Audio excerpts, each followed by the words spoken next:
অমরনাথ যাত্রা 2024 সিরিজে এর আগের পর্বে আপনাদের দেখিয়েছি শিয়ালদাহ থেকে জম্মুর ট্রেন জার্নি। আজকের ভিডিওয়ে আমি আপনাদের দেখাবো জম্মুর থেকে পেহেলগামের জার্নি। পথে কি করলাম, কিভাবে গেলাম, সব জানাবো আপনাদের। প্রথমেই বলি, অমরনাথ যাত্রা এত সোজা নয়, বেশ কঠিন যাত্রা। চলুন ভিডিওটা দেখা যাক। পৌঁছেছি জম্মু টাউন স্টেশন। নির্ধারিত সময় থেকে 2 ঘন্টা লেটে গাড়ি পৌঁছলো জম্মুতে। এখন বাজে রাত্রি 1:40। চলুন বাইরে যাই, তারপর দেখছি এই ট্রেনে ম্যাক্সিমাম প্যাসেঞ্জার ছিল হয় অমরনাথ যাত্রী, আর না হলে কাটরা বৈষ্ণোদেবী যাত্রী। আমরা যেমন কোথায় যাচ্ছি জানেন? আমরা যাব বাবা বরফানির দর্শনে, অমরনাথ। চলুন প্রথমে RFID কার্ড জোগাড় করতে হবে। এত রাতে পাবো কিনা জানি না, স্টেশনের বাইরে বেরোই, তারপর দেখছি। প্রথমে স্টেশনে গেছিলাম RFID কার্ড জোগাড় করতে, কিন্তু RFID কার্ড যে কাউন্টার এখন বন্ধ আছে, ওখান থেকে বলা হলো ভোর 4টেয় খুলবে। 4টেয় খুললে আমাদের দেরি হয়ে যাবে, যার জন্য স্টেশনের বাইরে পেয়ে গেছি এই ছোটো বাস। এই বাসে এখান থেকে যাব ভগবতীনগর, অমরনাথ যাত্রার বেস ক্যাম্প। ভগবতীনগরে যাই, তারপর দেখছি কি করা যায়।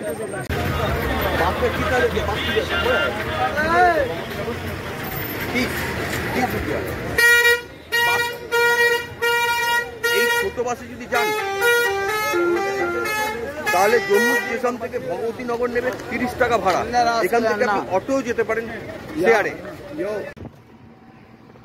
স্টেশন থেকে বাস ছাড়তে দেরি হওয়ায় আমরা জনপ্রতি 50 টাকা দিয়ে একটা টোটো ঠিক করলাম জম্মুর ভগবতীনগর বেস ক্যাম্পে যাওয়ার জন্য।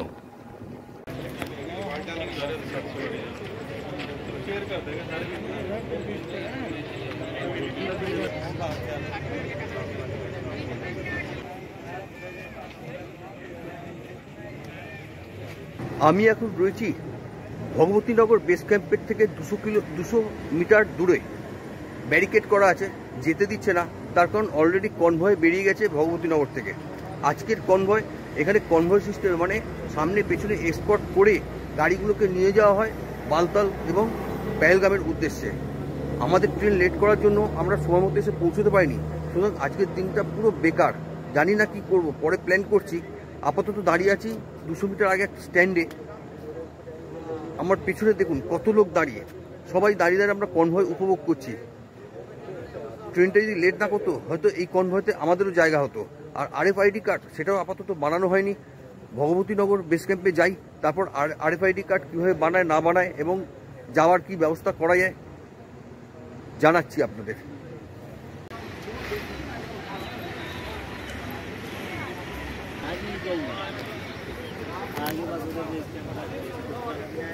আমার পেছনে যে দেখছেন, এটাই হচ্ছে ভগবতীনগর যাত্রী নিবাস জম্মুর ভগবতীনগর। এটাই হচ্ছে অমরনাথজি যাত্রার যারা পিলগ্রিমস অর্থাৎ শ্রদ্ধালু, তাদের সমস্ত রকম থাকা খাওয়ার ব্যবস্থা এবং যাত্রার ব্যবস্থা এখান থেকে করা হয়। প্রতিদিন সকালবেলায় যাত্রা চলাকালীন প্রতিদিন সকালবেলায় যে কনভয় বেরোয়, সেটাও এখান থেকেই বেরোয়। আজকে আমার আসতে দেরি হয়ে গেছে, সেটা আপনাদের দেখিয়েছি। ট্রেন লেট করেছিল বলে এখানে এসে পৌঁছতে পারিনি, সুতরাং কনভয় আমার সামনে দিয়ে বেরিয়ে যাচ্ছে, সেটাও আপনাদের দেখিয়েছি। এবার ব্যাপার হচ্ছে, কনভয় বেরিয়ে যাওয়ার পর এখানে এন্ট্রি দেয় 8:30টার পর। 8:30টার পর এন্ট্রি দিলে এখানে ঢুকে আপনি প্রথমেই বাসের টিকিট করবেন। RFID কার্ড এখান থেকেও হয়। RFID কার্ড হয় জম্মুর রেলওয়ে স্টেশনে, যেটা সকাল 4টেয় করার, ভোর 4টেতে চালু হওয়ার কথা ছিল, কিন্তু আমরা এখান থেকে কনভয় ধরবো বলে চলে আসি এখানে। RFID কার্ড হয় 8টার থেকে। এরপর আপনি পেহেলগামে পেয়ে যাবেন RFID কার্ড। RFID কার্ড করার জন্য খালি আপনাকে আনতে হবে আপনার অরিজিনাল আধার কার্ড, এছাড়া আর কোনো ডকুমেন্টস লাগবে না, আর কোনো খরচাও এর মধ্যে নেই। আমি ভগবতীনগর যাত্রীবাসের সামনে দাঁড়িয়ে আপনাদের বলছি, ভেতরে ঢুকতে দিতে বলে ভেতরে দেখাতে পারছি না। আপনি এখানে এসে প্রথমেই কাজ হলো বাসের টিকিট কাটা এবং RFID কার্ড বানানো। হয়ে গেলে সেদিনটা আপনাকে এখানে থাকতে হবে। পরের দিন সকালের কনভয় আপনাকে যেতে হবে পেহেলগাম বা বালতাল। বাসের টিকিট যখন কাটবেন তখন আপনাকে বাসের নম্বর এবং বাসের সিট নাম্বার আপনাকে দিয়ে দেওয়া হবে। এখান থেকে প্রথম ভোরবেলায় 3টে থেকে 3:30-র মধ্যে ছাড়ে বালতালের কনভয়। বালতালের কনভয় চলে যাওয়ার পর তারপর ছাড়বে পেহেলগামের কনভয়। যেহেতু বালতালের ডিস্টেন্স এখান থেকে বেশি, সেই জন্য বালতালের কনভয় আগে যায়। দ্বিতীয়ত আপনাকে এখানে থাকলে সব বাস এর ভেতরেই থাকে, আপনাকে কোথাও যেতে হবে না। আপনি 2:30 থেকে 3টের মধ্যে বাসের সামনে এসে হাজির হয়ে যাবেন। এই হচ্ছে টোটাল ব্যাপারটা। এখানে বাস ভাড়া শুরু হচ্ছে 416 টাকা থেকে। আপনি সব রকম বাস পাবেন, normal, semi deluxe, deluxe, AC, sleeper, সব রকম বাসই পাবে। বাস হিসেবে ভাড়া তারতম্য হয়। প্রথমেই আপনি যখন ঢুকবেন আপনাকে এই যে ব্যারিকেড করা আছে এর মধ্যে দিয়ে আসতে হবে। এসে এখানে আপনার লাগেজ স্ক্যান হবে, হওয়ার পর আপনি যাবেন ভেতরে। ভেতরে যাওয়ার পর যেটা বললাম, প্রথমেই আপনি বাসের লাইন দেবেন, বাসের টিকিট কাটবেন। তারপর আপনাকে যেতে হবে RFID কার্ড বানাবার জন্য। RFID কার্ড কিন্তু মাস্ট। RFID কার্ড ছাড়া আপনি কিন্তু ওপরে যেতে পারবেন না। যেহেতু আমি এখানে ঢুকতে পারছি না বা আজকে আমাকে পেহেলগাম পৌঁছতেই হবে, তার কারণ হচ্ছে 5 তারিখ আমি পেহেলগাম থেকে যাত্রা শুরু করব। আমি একটু অ্যাডভান্স যেতে চাইছি একদিন হাতে রেখে, যার জন্য আমি বাইরের থেকে প্রাইভেট গাড়ি শেয়ারে বুক করেছি। এখান থেকে পেহেলগাম নেবে পার হেড 1000 টাকা। 7টা 7:30টায় গাড়ি ছাড়বে বলেছে, এখন বাজে 5:30টা, সদ্য আলো ফুটছে। আর জম্মুতে কিন্তু বেশ গরম, বেশ গরম। এই ট্রাভেল এজেন্সির থেকেই টিকিট কাটা হচ্ছে পেহেলগামের। পার হেড নেবে যেরকম বললাম 1000 টাকা পার হেড টেম্পু ট্রাভেলারে। এখন বাজে 5:45, কটায় গাড়ি দেয় সেটাই দেখার। তাড়াতাড়ি যদি পেহেলগামে পৌঁছতে না পারি তাহলে কিন্তু RFID কার্ড বানানোটা একটু মুশকিল হয়ে যাবে। আমার মাথাতে এখন খালি RFID কার্ডই ঘুরছে। যাই হোক, দুঃখিত, আপনাদের ভগবতীনগর যাত্রীবাস দেখাবার ইচ্ছা ছিল ভেতর ঢুকে, কিন্তু ভেতর ঢুকতে দিচ্ছে না, যার জন্য দেখাতে পারলাম না। আমি বর্ণনা দিয়ে দিলাম, পরে আরেকটু বিস্তারিত যদি পারি জানিয়ে দেব।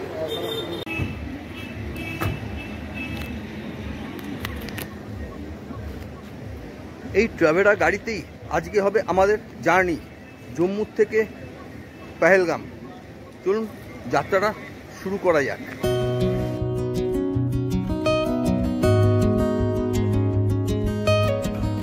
শুরু হয়ে গেছে যাত্রা। ঠিক সকাল 6টায় স্টার্ট হলো জম্মু থেকে, জম্মুর ভগবতীনগর থেকে। যেতে হবে প্রায় 250 কিলোমিটার দূর পেহেলগাম। চলুন যাত্রাটা এনজয় করা যাক। আর পথে কি কি দেখবো সবই আপনাদের দেখাবো। যাত্রা শুরুর সময় সবাই মিলে বলি হর হর মহাদেব, জয় বাবা বরফানি।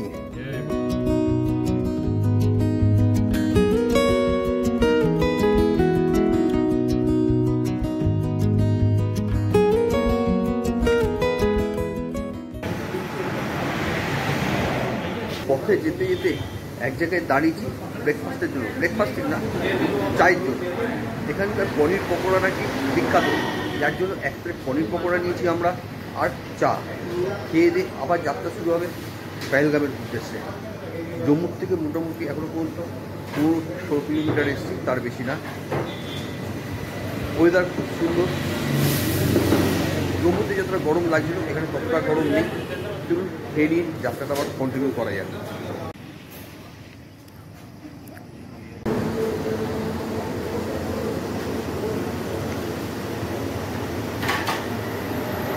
সম্পূর্ণ অন্য রকম খেতে, টেক্সচারটাই আলাদা, বেশ কড়া করে ভাজা, অথচ ভেতরে পনিরটা একদম নরম, সুন্দর খেতে।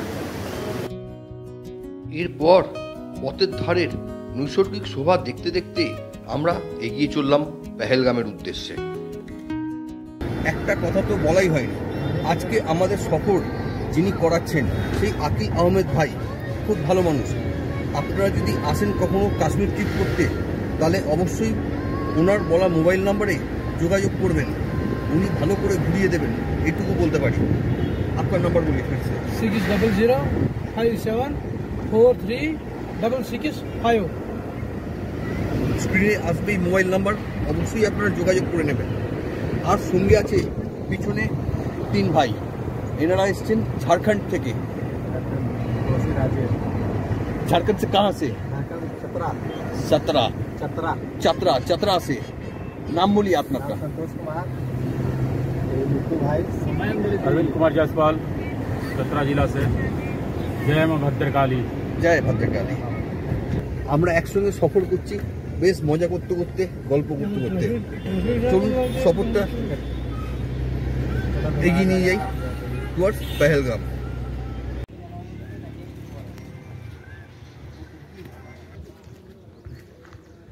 পড়েছি জ্যামে, প্রায় মিনিট 15 হয়ে গেল দাঁড়িয়ে আছি। ঠিক চিনানি নার্সারি টানেলের কিলোমিটার 5 আগে এই জ্যাম, কেন বোঝা যাচ্ছে না। সমস্ত গাড়ি এখানে দাঁড়িয়ে গেছে।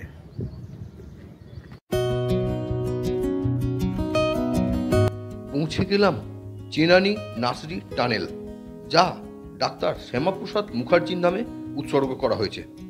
সর্বসুবিধাযুক্ত 9.28 কিলোমিটার দীর্ঘ 2 লেনের এই টানেল ভারতের বৃহত্তম টানেল। এরপর আমাদের পথের সাথী হলো চেনাব নদী, যা ভারতবর্ষ থেকে উৎপন্ন হয়ে সোজা পাকিস্তানে চলে গেছে।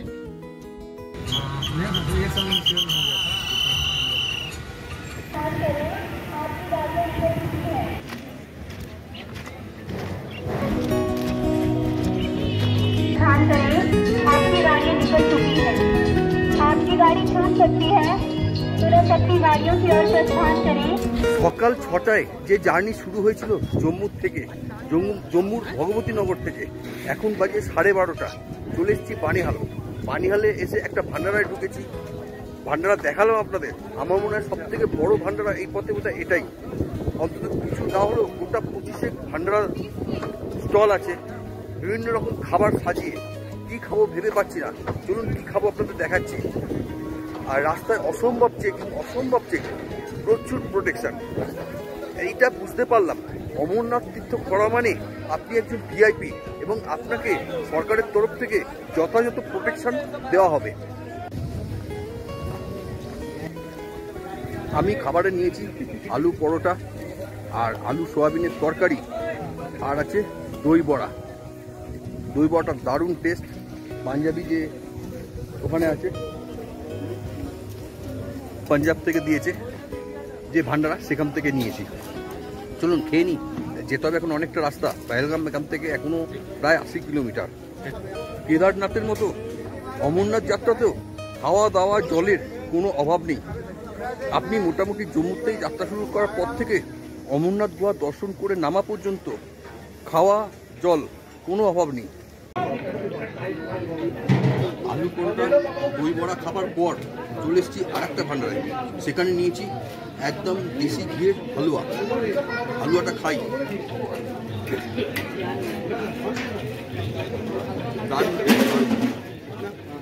কম মিষ্টির হালুয়া। লঙ্গরে খাবার পর আবার শুরু হয়ে গেল আমাদের যাত্রা। বানিহাল থেকে এবার পেহেলগাম। এক্ষুনি ক্রস করব বানিহাল টানেল।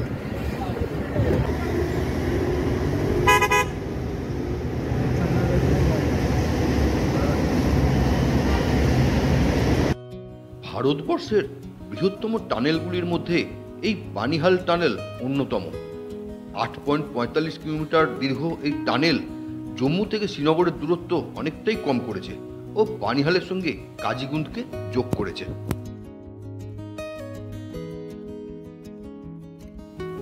এই বানিহাল টানেল পেরোবার পরেই আপনি প্রপার কাশ্মীর উপত্যকায় প্রবেশ করবেন।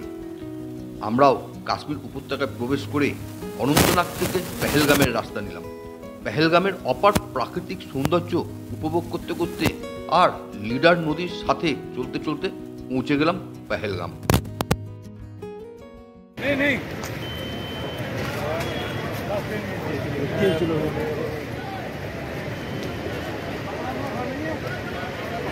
পৌঁছে গেছি পেহেলগামে নুনওয়ান বেস ক্যাম্প। যে RFID কার্ড জম্মুতে করতে পারিনি, এখানে এসে করলাম। এখানে আসার পর এখানে আপনাকে গাড়ি থেকে নামিয়ে দেবে। এখান থেকে আপনি জাস্ট সামনে সাইনবোর্ডের যে বেস ক্যাম্প আছে, এই বেস ক্যাম্পে চলে যাবেন। এই বেস ক্যাম্পে দেখুন এখান থেকে লোকে যাচ্ছে। এখানে এসে জাস্ট আপনারা এই KYC কাউন্টারে আপনার এই যাত্রার রেজিস্ট্রেশন ফর্মটা দেখাবেন, সঙ্গে অরিজিনাল আধার কার্ড। এখানে আপনার আধার কার্ড ভেরিফাই হবে, ভেরিফাই হওয়ার পর আপনি চলে যাবেন পরের RFID কাউন্টারে। RFID কাউন্টারে গেলেই আপনাকে এরকম RFID কার্ড দিয়ে দেওয়া হবে।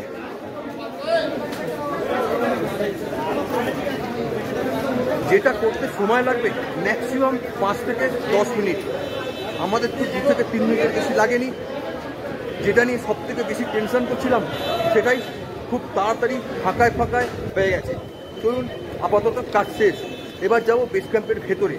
বেস ক্যাম্পের ভেতরে থাকার কি ব্যবস্থা সেটা আপনাদের দেখাবো।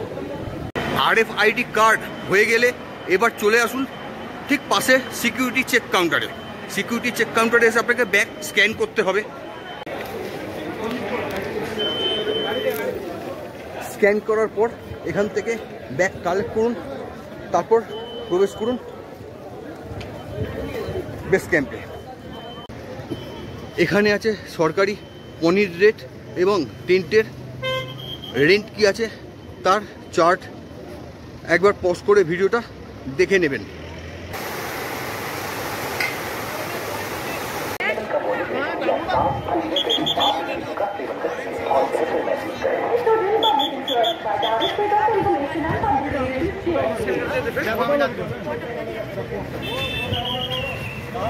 बराबर में यही असुरी एडवांस तकरीबन बोले प्रताप काम ओ आजा ओ भाई।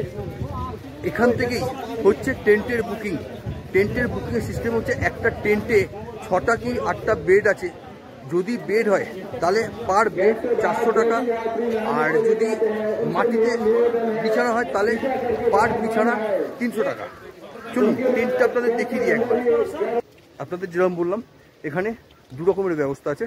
একটা হচ্ছে যে টেন্টে বেড আছে, অর্থাৎ বেডের সঙ্গে এরকম হচ্ছে টেন্ট। টেন্টের ভেতরে ঢুকলি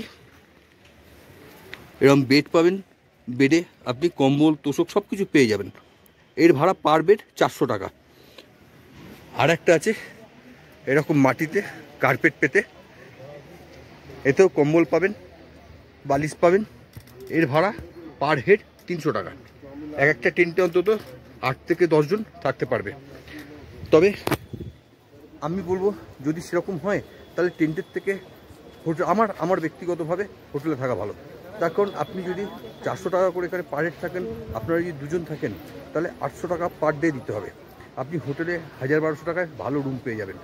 এই কারণেই বলছি এখানে টেন্ট অনেক রয়েছে। চারিদিকটা আপনাদের দেখিয়ে দিই।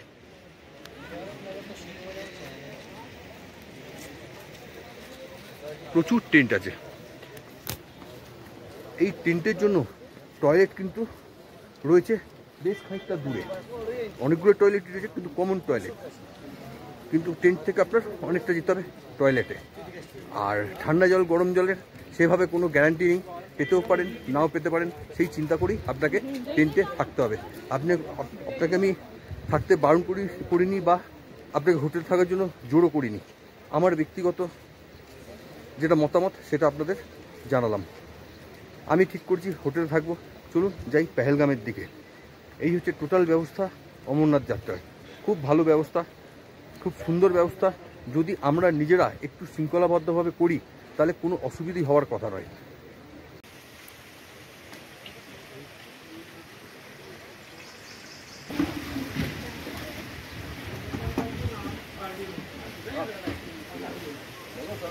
আর একটা কথা বলতে ভুলে গেছি, এখানে কিন্তু এলে সিম কিন্তু পোস্টপেড থাকলে তবেই চলবে, প্রিপেড সিম কিন্তু এখানে চলবে না। আপনি এই বেস ক্যাম্পে থাকলে এখানে কিন্তু আপনি সিমও পেয়ে যাবেন। আপনি জম্মুর থেকে নিতে পারেন, জম্মু রেল স্টেশনের বাইরে সিমের দোকান আছে, সেখান থেকে 300-400 টাকার বিনিময়ে প্রিপেড সিম নিতে পারেন, যেটা লোকালি চলবে। আর না হলে এই বেস ক্যাম্পে এসে এখান থেকেও আপনি সিম নিতে পারেন। এখানে জিও BSNL দেখতে পাচ্ছি কাউন্টার করেছে সিমের জন্য।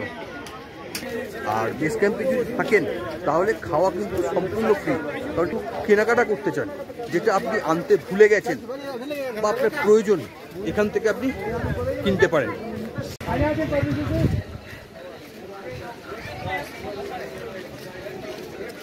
এখানে মেডিকেলের ব্যবস্থাও পাবেন, বেস ক্যাম্প হসপিটাল নুনওয়ান। ওপিডি করা আছে, এখানে প্রাথমিক চিকিৎসা আপনি পেয়ে যাবেন। আর এই হচ্ছে এখানকার লঙ্গর, এপাশে একটা লঙ্গর দেওয়া হয়েছে, সামনে আরও দেখতে পাচ্ছি আরও লঙ্গর আছে, দুদিকেই লঙ্গর আছে, প্রচুর লঙ্গর আছে, নানান রকম ভ্যারাইটিস টাইপের খাবার আপনারা পাবেন।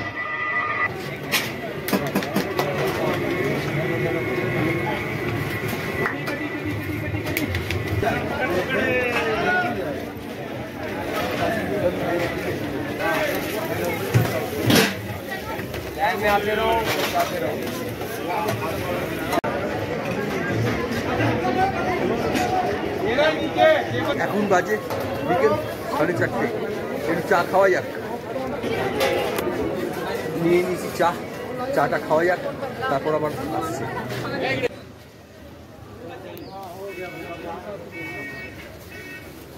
চলে এসেছি বেস ক্যাম্প থেকে পেহেলগাম মেন মার্কেটে, পেহেলগামের যে গাঁও যেটা সেখানে, সেই মার্কেটে, সেখানে এসে উঠেছি হোটেল প্রিন্স কটেজ।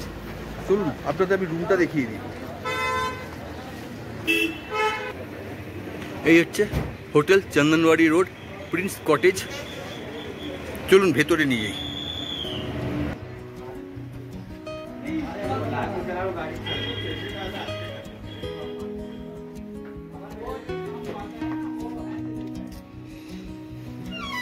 এই হচ্ছে room, double bedroom, totally wooden wall, একটা বড় জানলা আছে, ডাবল বেড আছে, বেডে লেপ কম্বল দেওয়া আছে। এই হচ্ছে লাগেজ, সেন্টার টেবিল আছে। ঠিক আছে, মোটামুটি চলে যাবে এই বাজারে, কারণ কোনো হোটেলে রুম নেই। নর্মালি আর রুম থাকলেও অনেক টাকা ভাড়া বলছে। এটা আমি অ্যাডভান্স বুক করেছিলাম বলে 1200 টাকা পার ডে নিয়েছে। চলুন এবার একটু ফ্রেশ হয়ে নিই, কারণ দুদিন ধরে স্নান হয়নি, ঠিকঠাক খাওয়া হয়নি, একটু ফ্রেশ হয়নি, তারপর বাইরে বেরোবো আমরা আপনাদেরকে সঙ্গে নিয়ে। আর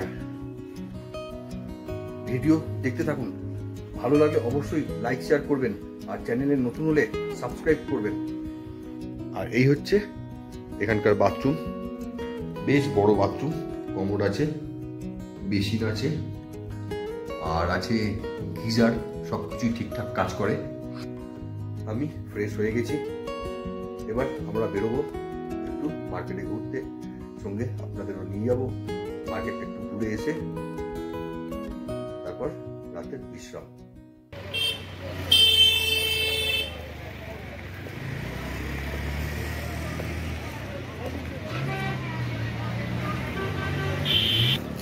স্নান করে ফ্রেশ হয়ে বেরিয়ে পড়েছি পেহেলগাম মার্কেট ঘুরতে। এখন বাজে 8:45, এখনো পর্যন্ত আকাশে সূর্যের আলো দেখা যাচ্ছে, সূর্য অস্ত যাচ্ছে 8:45টার সময়। একটু মার্কেট ঘুরে তারপর লঙ্গারে খেয়ে একবারে হোটেলে ফিরে যাব। গতকাল থেকে আজ পর্যন্ত প্রচুর জার্নি হয়েছে, আজকে একটু রেস্টের প্রয়োজন, কারণ পরশু দিন থেকে আবার যাত্রা শুরু হবে আমাদের অমরনাথের উদ্দেশ্যে।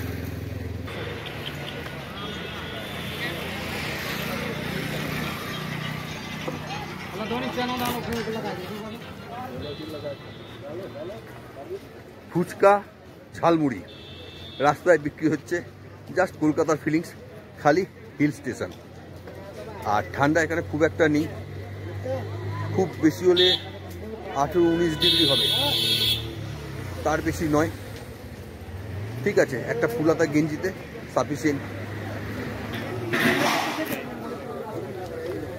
চলে এসেছি বিশাল ভান্ডারা, একদম আমার হোটেলের সামনেই, অর্থাৎ আমাদের হোটেলের সামনে পেহেলগাম যে গাঁও যেটা, তার মার্কেটের মধ্যেই এই বিশাল ভান্ডারা লাগিয়েছে। চলুন বিশাল ভান্ডারা কি দেওয়া হচ্ছে একবার দেখিয়ে দিই আপনাদের। আছে রাইস, চাপাটি, পাপড়, সবজি, পোলাও। হর হর মহাদেব। এখানে কোনো বাধা নিষেধ নেই, সবাই অন্ন গ্রহণ করতে পারে ভোলেনাথের নামে, ভোলেনাথের সেবায়। চলুন আমরা অন্ন গ্রহণ করবো, আপনাদের দেখিয়ে দিলাম। খেয়ে নিয়ে তারপর ফিরবো হোটেলে। এখন বাজে 8:10, এখনো কিন্তু আকাশে আলো রয়েছে।